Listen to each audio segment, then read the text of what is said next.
प्रादेशिक समाचार एकांश भोपाल से प्रस्तुत है कटनी जिले की चिट्ठी। आलेख राकेश कुमार चतुर्वेदी। वाचन स्वर संयुक्ता बैनर्जी।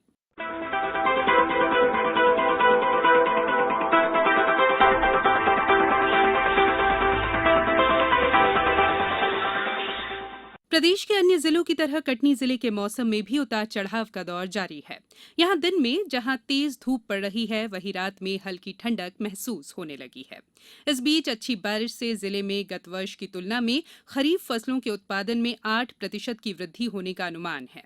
उप संचालक कृषि ए.के. राठौर ने बताया है कि खरीफ फसलों में धान, मक्का, दलहन, तिलहन सभी प्रकार की फसलों के क्षेत्रों में गत वर्ष की तुलना में उल्लेखनीय वृद्धि हुई है। इससे खरीफ फसलों का उत्पादन भी बढ़ने के अनुमान हैं। जिले में मुख्य फसल धान 1,72,010 हेक्टेयर में गत वर्ष बोई गई थी, जिसका उत्पादन 6,38,300 मीट्रिक टन आंका गया है। वर्ष 2020 में धान की फसल का क्षेत्राच्छादन 1,87,300 हेक्टेयर क्षेत्र में हुआ है और इसका उत्पादन 7,55,900 मीट्रिक टन होने का अनुमान है। वहीं रबी मौसम में जिले में 1,98,000 हेक्टेयर क्षेत्र में बोनी का लक्ष्य रखा गया है। धान उपार्जन के लिए 102 खरीदी केंद्रों के माध्यम से अब तक 37,785 किसानों का पंजीयन किया जा चुका है। धान उपार्जन के लिए 15 अक्टूबर तक किसानों का पंजीयन किया गया है। प्रधानमंत्री किसान निधि के पात्रताधारी 2,548 किसानों में से 1,144 किसानों को क्रेडिट कार्ड द्वारा ऋण वितरण किया गया है। महिला एवं बाल विकास विभाग द्वारा प्रतिवर्ष सितंबर माह को राष्ट्रीय पोषण माह के रूप में मनाया जाता है, जिसमें 1 सितंबर से 30 सितंबर तक की अवधि में महिलाओं, किशोरी बालिकाओं और बच्चों के लिए विविध पोषण गतिविधियों का आयोजन कर जन आंदोलन का रूप दिया जाता है। राष्ट्रीय पोषण माह के दौरान कटनी जिले से लेकर आंगनवाड़ी स्तर तक आयोजित पोषण गतिविधियों और पोषण को जन आंदोलन का स्वरूप देने के प्रयासों में कटनी जिला पूरे प्रदेश में प्रथम स्थान पर रहा है।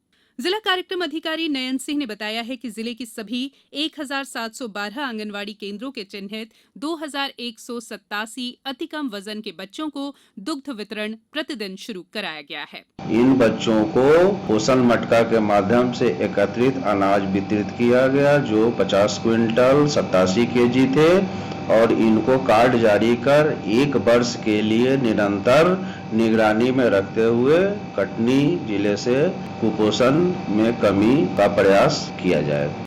सबसे अनूठी बात ये रही कि राष्ट्रीय पोषण माह के समापन अवसर पर सभी 1,712 आंगनवाड़ी केंद्रों में चिन्हित 2,187 अति कम वजन के बच्चों को एक ही दिवस में जनप्रतिनिधियों, प्रशासनिक अधिकारियों, शासकीय सेवकों और स्थानीय वरिष्ठ प्रतिष्ठित व्यक्तियों द्वारा गोद लेकर उनके पोषण की जिम्मेदारी उठाई गई।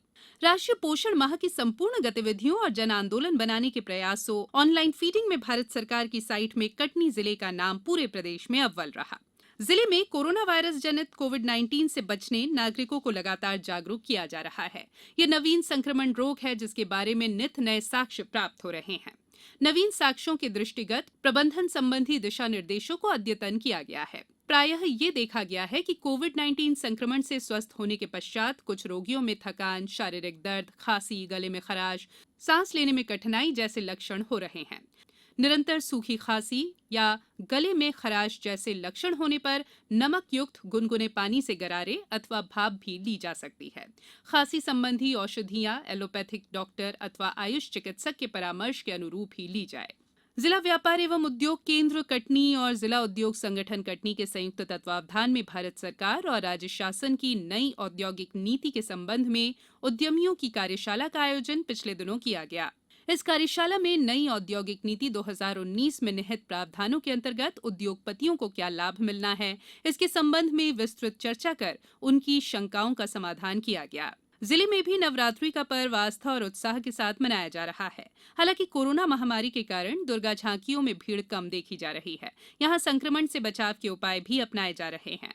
पंडालों में साबुन और सैनिटाइजर की व्यवस्था की जा रही है, तो लोगों से भी मास्क लगाने और 2 गज की दूरी का पालन करने की अपील की जा रही है। जिले की चिट्ठी समाप्त हुई।